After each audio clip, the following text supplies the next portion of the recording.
ನನಗೆ ವೈಯಕ್ತಿಕವಾಗಿ doctor K Sudhakar ಮೇಲೆ ಬೇಜಾರಿಲ್ಲ, ನಮ್ಮೂರು ಹುಡುಗ, ಗೌರವ ಇದೆ. ಆದರೆ ಇಂಥ ಡಿಸ್ಟ್ರಕ್ಟಿವ್ ಪೊಲಿಟಿಕಲ್ ಐಡಿಯಾಲಜಿ ಇರೋ ವ್ಯಕ್ತಿ ಬೈ ಮಿಸ್ಟೇಕ್ ಪಾರ್ಲಿಮೆಂಟ್ಗೆ ಹೋದರೆ ಹೋಗಕ್ಕಂತೂ ಬಿಡಲ್ಲ.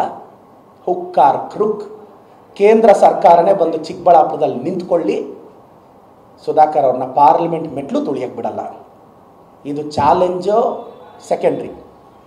ಇದೆಲ್ಲ ಅನ್ಕೋಬೋದು, ಏನಪ್ಪ ತುಂಬ ಆಕ್ರೋಶವಾಗಿ ಮಾತಾಡ್ತಾರೆ ಇವರು. ಆಕ್ರೋಶದಿಂದ ಅಲ್ಲ, ಇದು ನನ್ನಂಥ ಮಿಡಲ್ ಕ್ಲಾಸ್ ಹುಡುಗನ ನೋವು.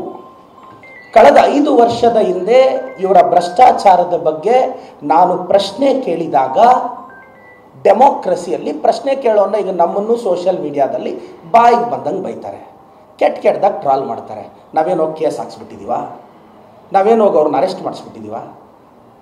ನಾವು ಇಟ್ಸ್ ಸಾರ್ವಜನಿಕ ಜೀವನಕ್ಕೆ ಬಂದ ಮೇಲೆ ಇದನ್ನೆಲ್ಲ ಅಕ್ಸೆಪ್ಟ್ ಮಾಡಬೇಕು.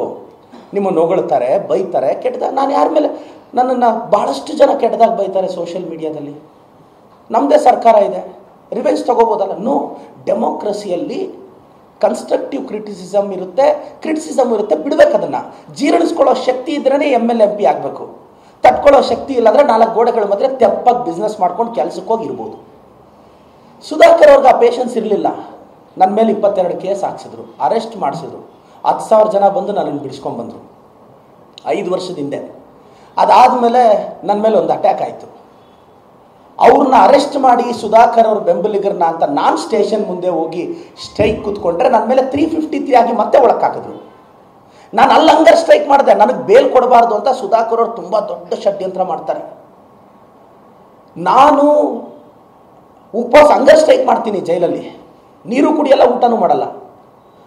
ಆವಾಗ ಪಬ್ಲಿಕ್ ಪ್ರಾಸಿಕ್ಯೂಟರ್ಗೆಲ್ಲ ಜಡ್ಜ್ ಅವರೇ ಹೇಳ್ತಾರೆ, ಆಗ ಜೈಲರ್ ಓಡ್ ಬರ್ತಾರೆ, ಸರ್ ಈ ಹುಡುಗ ನೀರು ಕುಡಿತಿಲ್ಲ, ಊಟ ಮಾಡ್ತಿಲ್ಲ, ಇವನ್ನ ಸತ್ತೋಗ್ಬಿಡ್ತಾನೆ ಅಂತ ಹೇಳಿದಾಗ, ಆವಾಗ ಪಬ್ಲಿಕ್ ಬಂದು ಅವ್ರ ಅಬ್ಜೆಕ್ಷನ್ ಹಾಕಿ ನನಗೆ ಬೇಲ್ ಬರುತ್ತೆ.